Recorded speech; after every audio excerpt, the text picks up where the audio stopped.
Shalom, shalom, shalom, smart people. Selamat pagi. Apa kabar semuanya? Saya berdoa kita semua dalam kondisi fresh, gitu ya.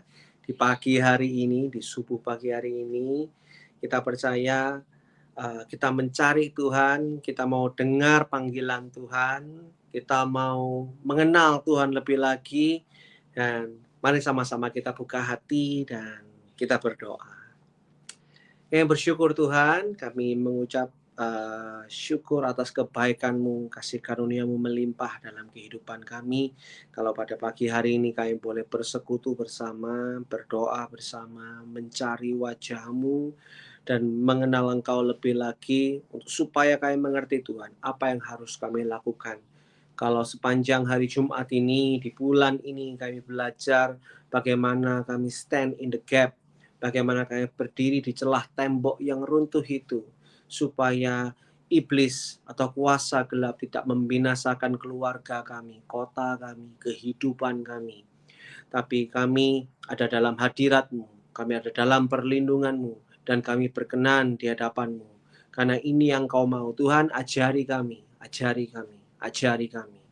Supaya kami tidak salah langkah, supaya kami mengerti Tuhan, apa yang harus kami lakukan. Tuhan, buka hati kami, buka telinga kami, buka pikiran kami.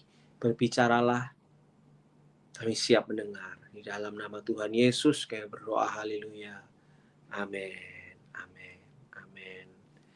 Shalom smart people. Jadi ini pertemuan kita yang ketiga di hari Jumat di bulan Februari. Saya percaya setiap kali saya bercerita, ini yang menjadi kerinduan saya dan doa saya. Bahwa ketika di minggu Jumat pertama saya bercerita mengenai panggilan Tuhan dalam kehidupan kita, bagaimana kita stand in the gap untuk apa yang sudah Tuhan berikan kepada kita. Saya percaya ada kesaksian-kesaksian yang muncul.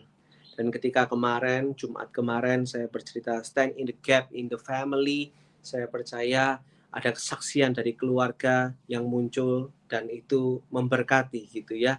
Mungkin saya belum bisa mendengar kesaksiannya seperti apa, tapi saya sudah mendengar di teman saya, dia barusan bercerita apa yang terjadi ketika dia stand in the gap di keluarga ini, gitu ya. Maksud saya di keluarganya dia, gitu ya. Kebetulan ketika dia bicara stand in the gap family, dia bercerita tentang spiritual family-nya, gitu ya, keluarganya rohani, keluarga rohani, di mana bagaimana mereka berdoa untuk salah satu saudaranya, dan ada juga yang berdoa untuk orang tuanya, gitu ya. Salah satu dari mereka diingatkan bahwa kisah dari Nuh ketika mereka turun dari kapal, mereka membuat kebun anggur, lalu Nuh mabuk dengan anggur dan akhirnya berjalan dengan telanjang begitu ya. Bagaimana respon keluarga, anak-anaknya sebagai anak yang takut akan Tuhan. Bukan malu melihat orang tuanya seperti itu lalu menjauhi, oh sorry aku sudah gak kenal gitu ya. Tapi bagaimana mereka mengcover, menutupi supaya tidak ada celah. Dan di situ dikatakan hati Tuhan berkenan kepada dua anak ini. Dan apa yang terjadi, saya melihat, wow, itu kesaksian yang luar biasa. Bagaimana hati Bapak dipulihkan dan hati anak juga dipulihkan. Maleakhi 4 itu terjadi, di mana hati Bapak akan kembali kepada anak dan hati anak akan kembali kepada Bapak. Ketika saya mendengar kesaksian itu, wow, saya percaya smart people yang ada di sini juga punya ceritanya masing-masing, kesaksiannya masing-masing, dan saya rindu untuk mendengarkan kesaksiannya. Hari ini saya mau bercerita stand in the gap untuk kota dan bangsa ini. Kita baca dulu ya. Kita baca ayatnya di Yehezkiel 22 ayat 30. Saya akan terus mengulang-ulang ayat ini, baik di bahasa Indonesia dan bahasa Inggrisnya, supaya kita bisa menangkap lebih jelas apa yang Tuhan mau, sehingga kita bisa melakukannya dalam setiap aspek kehidupan kita, gitu ya. Yeskiel 22 ayat yang ke-30, saya bacakan dari versi bahasa Indonesia terlebih dahulu. Aku mencari di tengah-tengah mereka seorang yang hendak mendirikan tembok atau yang mempertahankan negeri itu di hadapanku, supaya jangan kumusnahkan. Tetapi untuk smart people, Tuhan menemuinya. Ya, saya rubah seperti itu. Di bahasa Inggrisnya, saya lanjutkan di Ezekiel 22 verse 30 versi Amplified.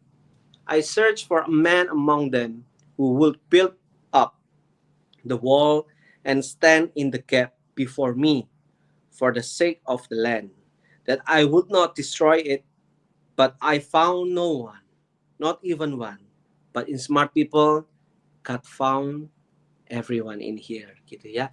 Saya percaya mungkin di tempat lain, saya nggak tahu, tapi smart people didapati Tuhan, berkenan di hadapan Tuhan. Yang percaya katakan amin, gitu ya. Pagi ini kita harus bersemangat untuk apa yang Tuhan mau sampaikan. Dan beberapa hari ini saya ketemu dengan pendeta, dan ketika bertemu dengan pendeta ini itu dia bercerita Vietnam, gitu ya. Saya nggak tahu apakah di keluarga ini ada yang mengetahui perjalanan di Vietnam, tapi singkat cerita, infonya saat ini Vietnam ini sedang dibawa Tuhan naik. Wah, sedang dibawa Tuhan naik. Dan orang-orang mulai bertanya-tanya, apa yang terjadi? Ini negara komunis, tapi kok diangkat Tuhan naik? Ternyata ada yang melakukan penelitian, dan secara analisa dikatakan bahwa ada kegerakan Tuhan di Vietnam. Ada gereja-gereja Tuhan yang berdiri untuk Vietnam. Ada ministry-ministry yang bergandengan tangan untuk Vietnam. Mereka berdoa bukan hanya untuk memajukan ministrinya mereka bukan hanya berdoa untuk memajukan gerejanya mereka, tapi mereka berdoa bagaimana Vietnam ini boleh mengalami revival yang berasal dari Tuhan. Saya mendengarkan cerita itu, wow, keren ya. Wow, keren gitu. Kita mengaca dengan apa yang terjadi di Indonesia gitu ya. Kita terus berdoa apa yang terjadi di Indonesia ini. Kita berdoa untuk breakthrough, kita berdoa untuk revival. Ini waktunya orang-orang Indonesia bangkit dan berdoa bukan hanya untuk kepentingan ministrinya sendiri-sendiri, bukan hanya untuk keuntungannya ministrinya sendiri-sendiri, tapi mereka berdiri, bersatu, bergandengan tangan, berdoa. Dan itu saya percaya Tuhan sedang bergerak di sana. Apakah anak-anak Tuhan mau merespon? Apakah anak-anak Tuhan mau berjalan di dalamnya? Saya percaya ini undangan bukan hanya untuk pendeta-pendeta besar. Saya percaya ini undangan bukan hanya berlaku untuk gembala-gembala sidang. Saya percaya ini bukan hanya untuk pendeta-pendeta yang mungkin evangelis gitu ya, atau misionaris, bukan hanya itu. Bahkan setiap kita yang mungkin loh Pak, saya di sini jemaat. Saya ikut Jesus Call jam 5, tapi saya jemaat, Pak. Bahkan jemaat pun bisa dipakai Tuhan. Karena takarannya bukan apa yang kita sampaikan di mimbar, tapi apa yang kita doakan di tempat yang tersembunyi. Dan kita mengerti apa yang Tuhan mau, lalu kita lakukan dalam posisi kita masing-masing. Jadi saya berdoa dan saya melihat Tuhan, apa yang sedang ingin Engkau sampaikan hari-hari ini. Apa yang Engkau ingin sampaikan kepada setiap anak-anak-Mu. Apa yang Engkau sedang ingin sampaikan kepada smart people di program Jesus Call ini. Jam 5 pagi. Saya percaya bukan karena kengangguran, bukan karena nganggur gitu ya, bukan karena nggak ada kerjaan kita bangun jam 5 pagi lalu nonton Jesus Call. Tapi saya percaya ada hati-hati yang rindu untuk mencari Tuhan. Apa yang kau mau? Apa yang kau mau? Apa yang kau mau? Saya barusan membaca bukan ayat, tapi ada quote yang berkata begini. Ketika engkau taat, maka ketaatanmu akan mendatangkan berkat. Seperti yang saya sampaikan di sesi yang sebelumnya, saya bercerita bahwa ketika ada visi yang dari Tuhan, dan ketika kita submit dengan visi tersebut, maka provisinya itu akan diberikan, gitu ya. Tapi kita nggak mengejar provisinya dulu, tapi kita submit terlebih dahulu. Di tahun ini, Tuhan gerakkan saya untuk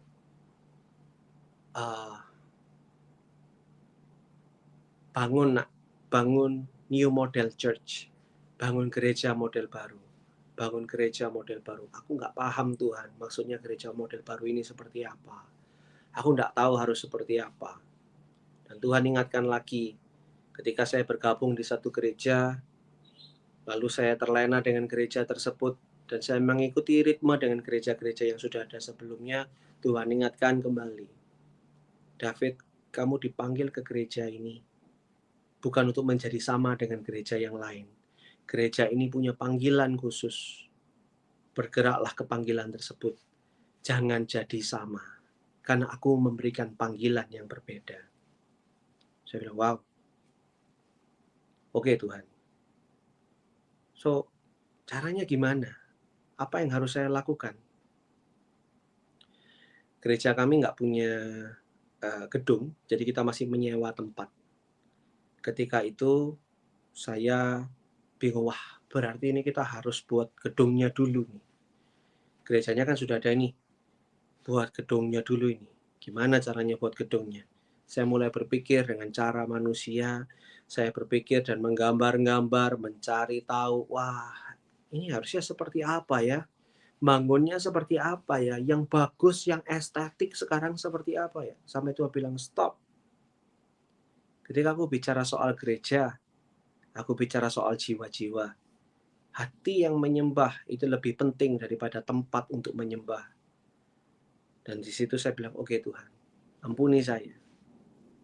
Jadi bukan bagaimana kita harus menyusun itu dengan program yang cantik atau bangunan yang cantik, tapi mulai dari kesederhanaan, mulai dari hati. Oke Tuhan, saya nurut. Oke Tuhan, saya nurut. Tapi forward gitu. Untuk apa?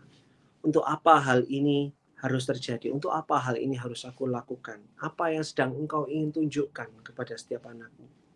Dan ternyata ketika saya bertemu dengan beberapa orang, ternyata ada beberapa orang dapat panggilan yang sama. Bahkan ketika saya menonton YouTube salah satu gereja besar ini juga mendapat sesuatu yang sama. Di mana Tuhan bisa bergerak bukan hanya melalui pendetanya saja. Bagaimana Tuhan bisa bergerak bukan hanya melalui WL-nya saja. Tapi pesan Tuhan itu bisa disalurkan, tersampaikan melalui jemaat-jemaat yang datang. Pujian-pujian yang baru bukan hanya datang dari WL-nya saja. Tapi pujian yang baru juga bisa datang dari kursi jemaat. Nubuatan-nubuatan yang ada tidak harus melalui profet-profet atau nabi-nabi. Bahkan ketika jemaat itu menyembah bersama, Tuhan bisa memakai orang tersebut untuk berbicara dalam nubuatannya, dalam pesan Tuhan.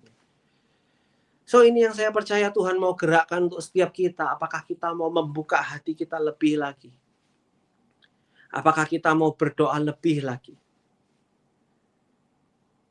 Saya ingin bercerita bagaimana Tuhan panggil saya di tahun ini untuk pelayanan ke bangsa-bangsa. Tapi bangsa-bangsa ini saya bukan bercerita untuk menyombongkan diri untuk apa yang saya lakukan. Tapi panggilan ini membuat saya bergumul dan saya berdoa. Karena di posisi ini pun tidak ada yang bisa saya banggakan.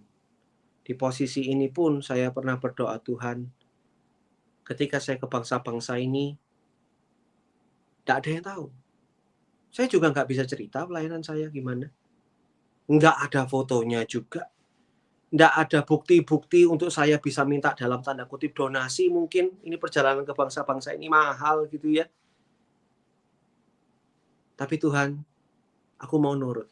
Gitu ya. Aku mau nurut. Tapi di satu sisi ada juga panggilan untuk bangsa Indonesia. Untuk pergi kemana? Untuk pergi kemana? Pertanyaannya adalah kalau ke bangsa-bangsa keren ya. Tapi kalau misalnya pergi ke pelosok Indonesia, apakah mau? Kembali lagi, panggilan Tuhan di mana? Tapi waktu itu saya terhentak.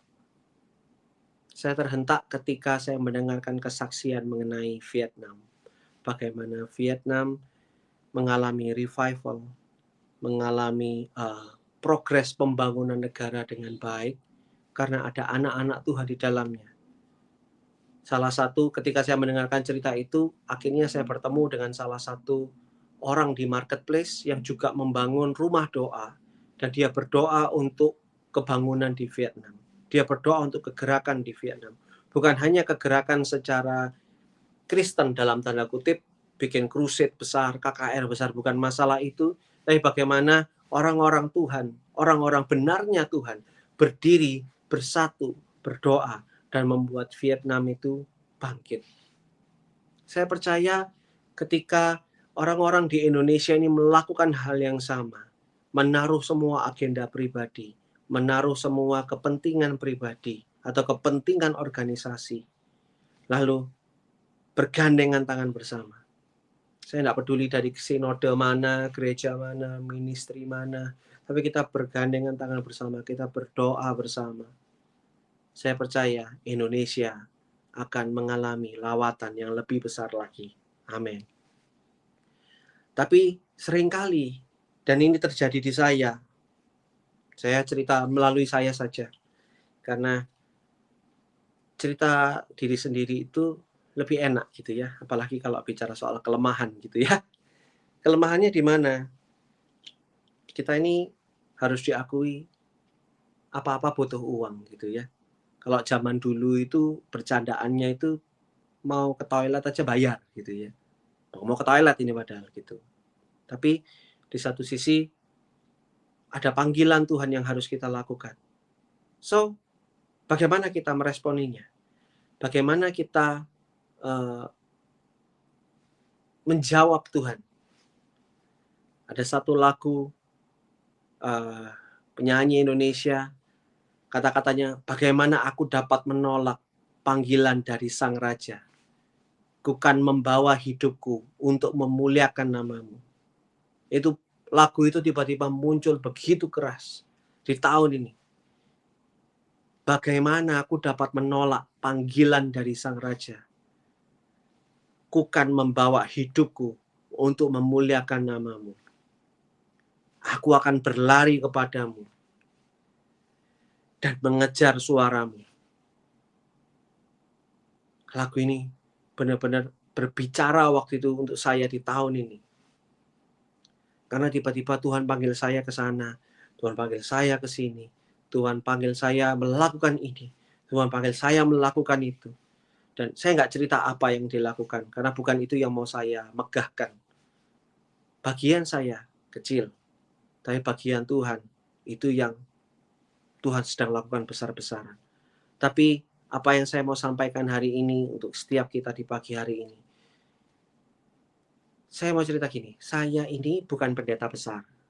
Saya ini kalau di Indonesia, bahkan di gereja Indonesia belum ditahbiskan sebagai pendeta. Jadi kalau saya mau bilang, saya sama seperti Anda, saya juga jemaat biasa. Tapi saya percaya bahkan jemaat Tuhan pun, jemaat biasa pun, Tuhan itu sudah kasih panggilan untuk setiap kita. Bahkan posisinya adalah untuk bangsa ini. Seberapa banyak di sekitar kita mungkin kita baca ada berita-berita saat ini mengkoreksi atau mengkritik kinerja pemerintah dan lain-lain begitu ya. Apa respon kita sebagai anak Tuhan? Saya berdoa respon kita bukanlah ikut mengkritik. Saya bukan anti kritik. Saya bukan tidak mengkritik pemerintah. Tapi daripada kita mengkritik pemerintah di media sosial, lebih baik bawa itu semua di hadapan Tuhan. Doakan bangsamu, doakan presidenmu, doakan kabinet pemerintahanmu. Karena doamu itu diperhitungkan oleh Tuhan. Bahkan ketika engkau berdoa sendiri di dalam kamarmu, doamu diperhitungkan. Bahkan ketika engkau memberkati bangsa ini, saya percaya kita pun akan diberkati. Karena apa yang ketika bangsa ini diberkati, maka kita juga akan lebih mudah. Ketika bangsa ini mengalami resesi, kita juga akan lebih sulit. Jadi daripada kita mengutuki bangsa kita, daripada kita menyalahkan, wah harusnya seperti ini, kebijakannya harusnya seperti ini. Daripada kita mengkritik itu, mari bawa semuanya ini dalam doa dan perkatakan, deklarasikan perkataan iman kita untuk bangsa ini, untuk kabinet ini, untuk pemerintahan ini, untuk presiden kita. Karena saya percaya, di atas presiden adalah kedaulatan Tuhan. Siapapun presiden yang terpilih saat ini adalah kedaulatan yang dari Tuhan. Dan ketika Tuhan berdaulat, saatnya orang-orang Tuhan bangkit, supaya kerajaan Tuhan itu nyata dan datang atas Indonesia. Di Indonesia seperti di surga. Di Indonesia seperti di surga. Di Surabaya seperti di surga. Di Jawa Timur seperti di surga. Di Kalimantan seperti di surga. Di Sulawesi seperti di surga. Di Papua seperti di surga. Di Sumatera seperti di surga. Bali seperti di surga. Saya percaya saat ini Tuhan sedang panggil satu persatu. Kalau misalnya, Pak, saya nggak tahu ini, Tuhan panggil saya sebagai apa. Paling tidak, doakan bangsamu. Doakan bangsamu. Doakan bangsamu. Di satu titik, kita akan mengerti apa yang harus kita lakukan. Tapi di satu titik juga, kita akan melihat Tuhan itu bergerak. Tuhan itu bergerak. Dan ketika Tuhan bergerak atas bangsa ini, sejujurnya kita nggak bisa bilang, oh itu karena doaku. Karena aku berdoa itu, makanya terjadi. Mohon maaf, kita nggak bisa bersombong seperti itu. Tapi saya percaya, itulah orang stand in the gap. Kita nggak pernah membaca di Alkitab cerita soal stand in the gap dan orang itu terukir namanya gitu ya. Saya belum menemukan, tapi nanti kalau saya mencari, kalau saya menemukan, saya akan cerita gitu ya. Tapi sepanjang saya membaca, saya belum menemukannya. Ada sih yang membangun tembok gitu ya. Yeremia membangun tembok. Ada beberapa yang membangun tembok. Tapi di satu sisi, ketika bicara stand in the gap, peperangannya melawan musuh supaya tidak dihancurkan. Saya belum membaca. Tapi bukan berarti nggak ada. Tuhan sedang mencari orang-orangnya. Siapa yang mau berdiri? Karena ketika melakukan ini, mohon maaf, mungkin namanya juga nggak akan di-highlight. Mungkin namanya juga nggak akan tertulis gitu. Mungkin nggak ada plakat yang menulis terima kasih atas doa buat bangsa ini sehingga bangsa ini menjadi maju dan lain-lain. Lalu terukir nama kita. Mohon maaf. Mungkin itu nggak akan terjadi. Tapi paling tidak kita mengambil posisi kita di hadapan Tuhan. Dan Tuhan mendapati kita adalah orang benar yang melakukan firman Tuhan. Dan apa yang terjadi ketika kita tidak melakukan itu? Mari sama-sama kita baca Ester 4 ayat 13 sampai 14. Ester 4 ayat 13 sampai 14. Ayatnya berkata demikian, maka Mordekai menyuruh menyampaikan jawab ini kepada Ester. Jangan kira karena engkau di dalam istana raja, hanya engkau yang akan terluput dari antara semua orang Yahudi.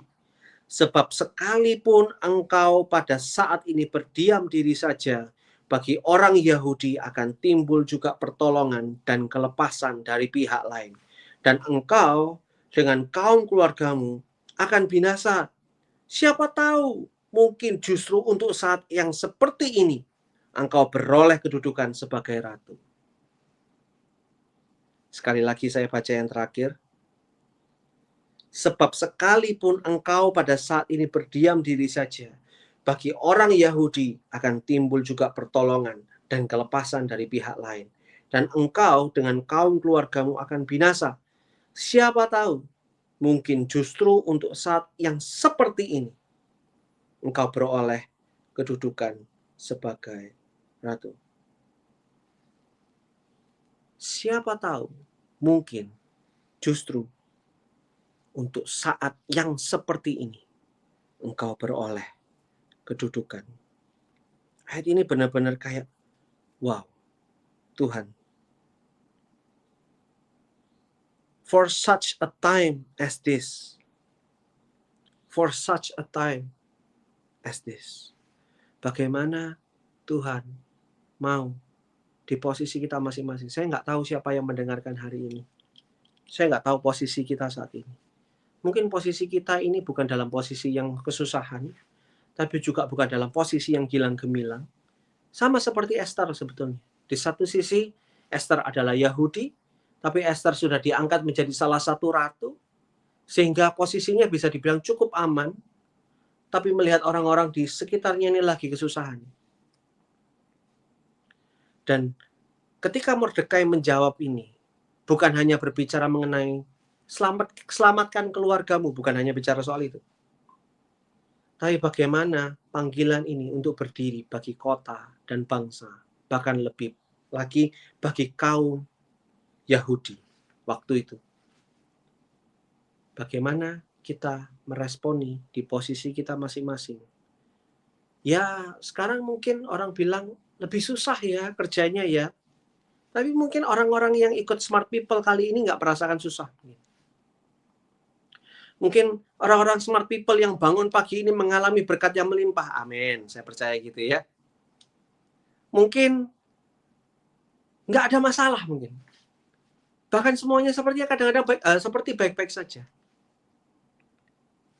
Tapi Tuhan berkata di ayat yang ke-14,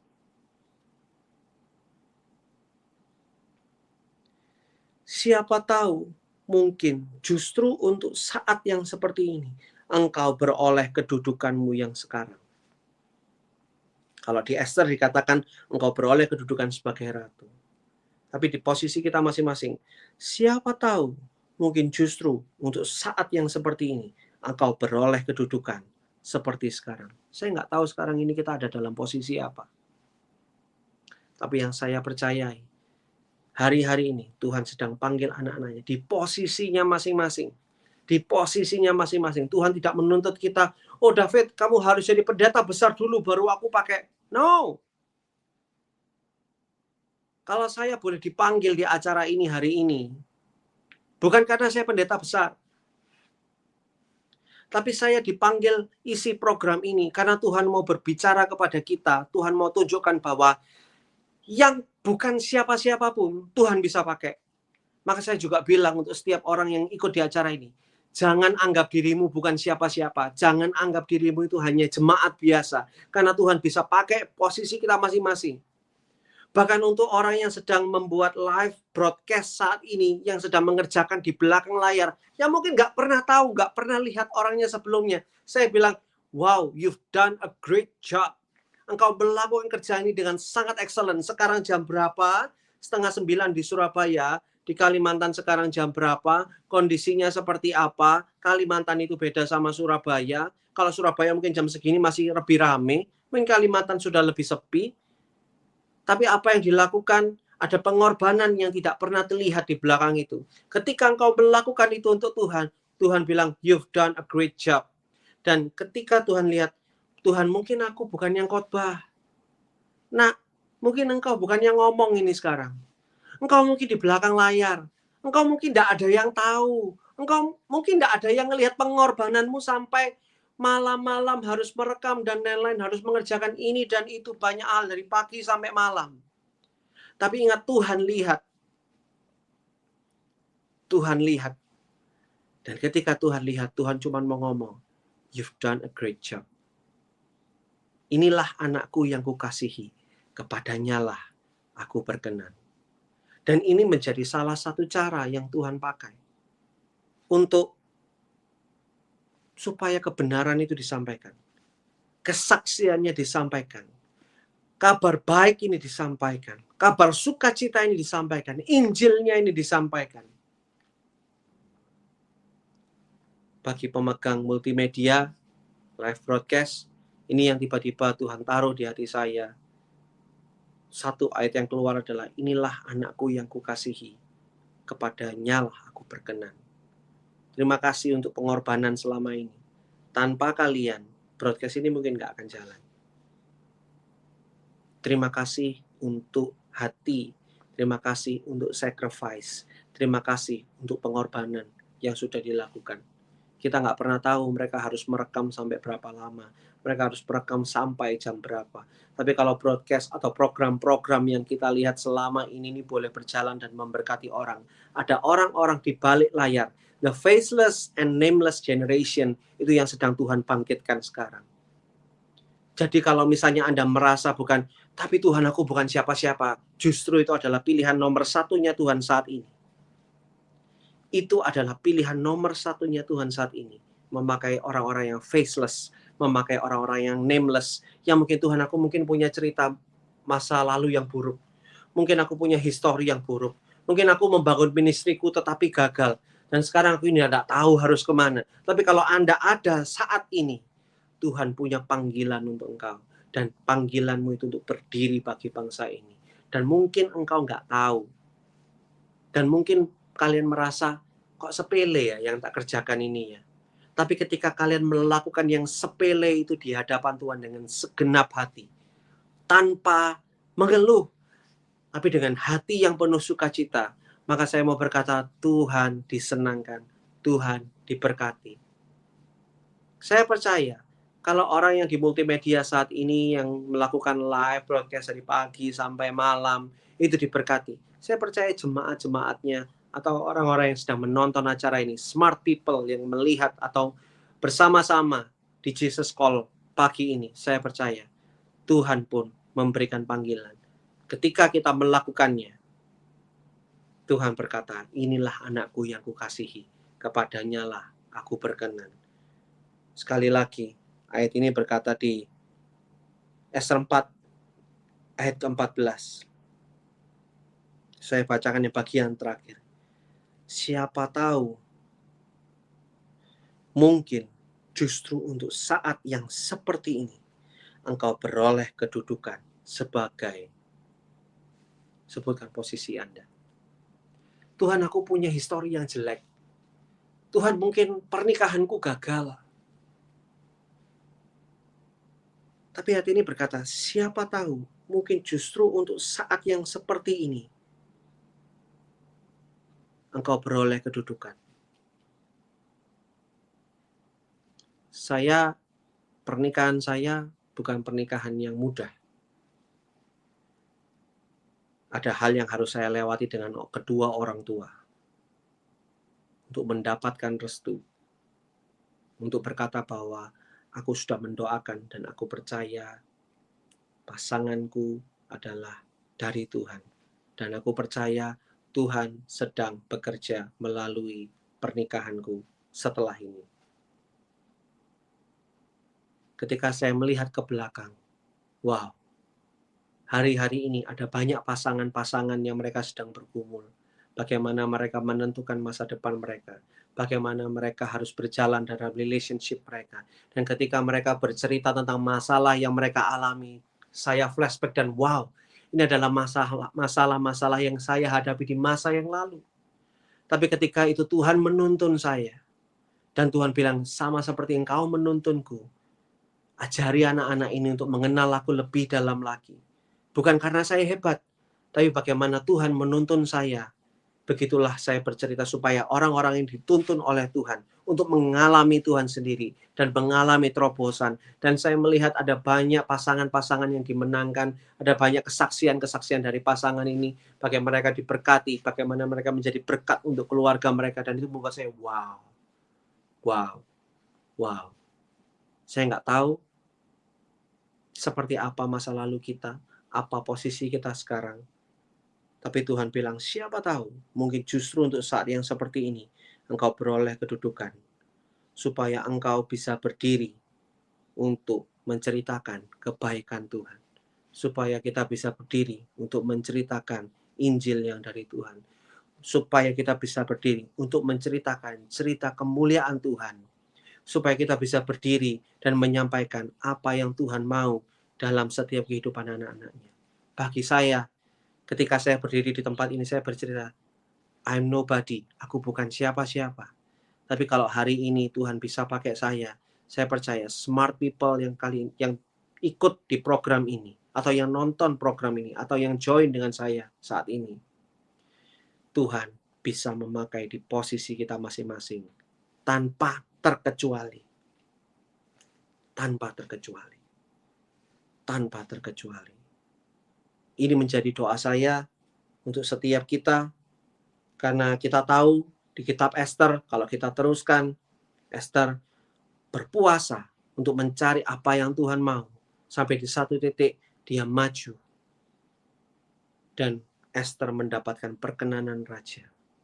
Dalam proses itu, ketika Esther maju, bukan proses yang mudah. Karena ketika raja tidak memanggil, dan ketika Esther masuk tanpa direstui oleh raja, maka hukuman matilah akibatnya. Tapi bagaimana Esther menguatkan diri, melepaskan haknya. Saya percaya ketika Esther berpuasa 3 hari, bukan hanya sekedar untuk mencari kehendak Tuhan, caranya seperti apa. Tapi di satu sisi untuk melepaskan semua ikatan, baik itu secara jasmani, emosi, atau spirit, dilepaskan semuanya. Dan Tuhan, aku mau ketika aku menghadap Raja, aku mendapatkan perkenanan Raja. Mungkin aku akan menghadapi Raja dunia saat ini. Tapi aku percaya, ketika aku melakukan ini semua, aku melakukan kehendak Raja di atas segala raja. Dan ketika aku melakukan itu, maka perkenanan Raja yang datang kepadaku bukan hanya perkenanan Raja di atas segala raja. Tapi ketika Raja di atas segala raja itu berkenan dalam kehidupanku, maka ada Raja dunia yang akan memberikan perkenanannya kepadaku. Maka dari situ berkatnya akan dilimpahkan. Ketika kita taat, berkat Tuhan itu dilimpahkan. Tapi bukan hanya untuk kita berfoya-foya, bukan hanya kita untuk tenggelam dalam berkat itu, tapi bagaimana Tuhan mau pakai berkat itu lebih lagi, supaya nama Tuhan dipermuliakan, supaya Tuhan tahu bahwa, oh, ada cerita lagi, ada cerita lagi, ada cerita lagi, sampai seluruh ujung bumi mendengarkan kemuliaan Tuhan, sampai Tuhan Yesus datang kedua kalinya. Ini menjadi doa saya hari-hari ini. Standing in the gap. Ada beberapa orang bilang, negara ini butuh didoakan, negara ini tidak sedang baik-baik saja. Saya mau berkata, kalau kita merasa seperti itu, waktunya anak-anak Tuhan ambil posisi. Kalau kita tahu trending saat ini, kita baca di sosmed, ada istilah kabur saja dulu. Mungkin pemerintahnya nggak jelas, kabur saja dulu. Saya bilang kepada anak-anak muda di sekeliling saya, jangan kabur. Tetap setia di mana Tuhan tetapkan engkau. Dan berdoa bagi bangsa ini. Karena ketika anak-anak Tuhan berdoa bagi bangsa ini, maka kebangkitan itu akan terjadi. Kalau kalian pergi, siapa yang mencintai bangsa ini? Siapa yang akan berdoa bagi bangsa ini? Siapa yang akan berdiri bagi bangsa ini? Karena saya percaya, ketika kita ditempatkan di Indonesia, bukan suatu kebetulan. Ketika kita ada di kota ini, bukan suatu kebetulan. Tapi ketika kita ditempatkan di sini, cari kehendak Tuhan. Apa yang Tuhan mau? Saya ada di kota Surabaya, kota yang dikenal sebagai kota pahlawan, kota yang dikenal akan pengorbanannya. Ada banyak orang-orang yang berkorban di sini. Dan kita lihat bagaimana ada pahlawan-pahlawan iman, pahlawan-pahlawan Tuhan yang dibentuk dan dibangun dan dilahirkan dari kota Surabaya. Saya ambil dan saya percaya itu Tuhan. Saya mau ambil posisi saya. Oh, mungkin saya bukan pendeta besar. Saya bisa sebutkan banyak pendeta besar dari Surabaya. Tapi Tuhan, who am I? Siapa aku ini? Aku bukan siapa-siapa. Tapi di situ Tuhan berkata, itu yang aku cari. The faceless and nameless generation. Generasi yang mukanya tidak kelihatan, yang namanya tidak kedengeran. Saya kasih tahu Bapak Ibu, yang bantu live streaming saat ini namanya Ferdi. Dia nggak pernah muncul mungkin, dia nggak pernah tahu, bahkan mungkin Bapak Ibu juga nggak tahu namanya Ferdi. Saya bilang namanya Ferdi. Nameless. Orang-orang nggak tahu. Gitu ya. Sorry, saya sebutkan nama Anda, Ferdi. Tapi saya tahu Tuhan pun bekerja dan memakai Anda di posisi masing-masing. So, hari ini, ayo sama-sama kita berdoa. Ayo sama-sama kita datang menghadap hadirat Tuhan. Kalau misalnya kita nggak tahu harus ngapain untuk bangsa ini, paling tidak, doakan bangsa ini. Jangan kutuki pemerintahanmu, jangan kutuki presidenmu, jangan kutuki kebijakannya. Tapi doakan, kalau ada yang tidak cocok, balikkan keadaannya. Perkatakan firman, perkatakan iman, deklarasikan apa yang Tuhan mau. Indonesia seperti di surga. Indonesia seperti di surga. Kerajaanmu Tuhan, datanglah dan kehendakmu jadi. Declare terus, berdiri bagi bangsa ini. Dan katakan, Tuhan, aku cinta Engkau, aku cinta bangsa ini. Dan ketika aku bilang, aku cinta bangsa ini, Tuhan, aku berdoa bagi bangsa ini. Saya berdoa untuk smart people yang ada di join bersama di acara program ini. Jesus call, Tuhan memanggilmu untuk berdiri bagi bangsa ini. Standing in the gap for this nation. Berdiri di celah tembok untuk bangsa ini, untuk kota ini, untuk kotamu, berdiri di celah tembok itu. Pak, kota saya bobrok. Negara saya mungkin dia nggak lagi baik-baik saja. Justru di titik inilah Tuhan cari. Oke nak, mungkin negaramu ini lagi bermasalah. Mungkin itu seperti tembok yang berlubang. Pertanyaannya adalah, siapa yang mau berdiri di celah lubang itu dan perang untuk melawan si iblis, supaya iblis tidak membinasakan tempat ini, atau kotamu, atau bangsamu, karena ada engkau yang berdiri di celah tembok. Sekali lagi, di Alkitab mungkin kita nggak tahu namanya. That's why namanya faceless and nameless generation. So, saya berdoa saat ini di dalam nama Tuhan Yesus. Tuhan, kami akan melihat kebangkitan the faceless and nameless generation, di mana Tuhan bergerak dan tiba-tiba yang terlihat adalah bangsa ini dipulihkan, bangsa ini diberkati, bangsa ini diangkat, bangsa ini mengalami Tuhan, bangsa ini mengalami revival. Dan ketika ditanya siapa yang melakukan itu, bukan satu nama pendeta, tapi ada satu generasi yang bangkit berdiri. Tuhan, kami berdiri bagi bangsa ini. Kami berdoa bagi bangsa ini. We stand in the gap for this nation. Tuhan, kami percaya keadilan-Mu, kerajaan-Mu, kuasa-Mu, itu yang tercurah dan termanifest atas bangsa Indonesia. Kami percaya kedaulatan-Mu, itu yang termanifest dan tercurah di Indonesia. Dan kami mau berdiri bagi bangsa ini. Kami mau bangkit bagi bangsa ini. Kami mau angkat suara bagi bangsa ini. Bukan untuk mengutuki negara ini, tapi we want to speak blessing. Kita mau mengatakan berkat. Kita mau memberkati bangsa ini. Karena kami percaya, ketika anak-anakmu berkumpul, anak-anakmu bersatu hati, ketika anak-anakmu menyatukan iman, kami akan melihat revival besar-besaran. Dan saya berdoa Tuhan, bukan satu generasi, tapi kita akan melihat intergenerational blessing. Generasi yang saling berpaut. Generasi yang saling bersatu. Saya berdoa hari-hari ini, Maleakhi, dari kitab Maleakhi itu akan digenapi, di mana Tuhan akan membuat hati Bapa kembali kepada anak, dan hati anak kembali kepada Bapa. Tuhan, kami mau declare Father and Son operation terjadi Tuhan. Generasi yang sebelumnya bekerja sama dengan generasi yang baru untuk melakukan kehendak Tuhan. Ketika generasi yang lama itu bergerak, generasi yang baru itu bergerak, tapi bukan bergerak sendiri-sendiri, tapi bergandengan tangan untuk mempermuliakan nama Tuhan, untuk mencari apa yang Tuhan mau. Kehendak Tuhan itu terjadi di dalam nama Tuhan Yesus. Bukan hanya sekedar yang tua yang memimpin, atau yang muda yang nurut, atau yang muda yang memimpin, tapi Tuhan yang pimpin intergenerational ini. Tuhan yang pimpin kedua generasi, bahkan ketiga generasi ini. Generasi Yakub, Israel, Abraham, Ishak, Yakub itu terjadi di dalam nama Tuhan Yesus. Abraham, Ishak, dan Yakub. Generasi yang sudah sebelumnya, yang mungkin ada saat ini. Generasi yang sekarang mungkin sedang memimpin.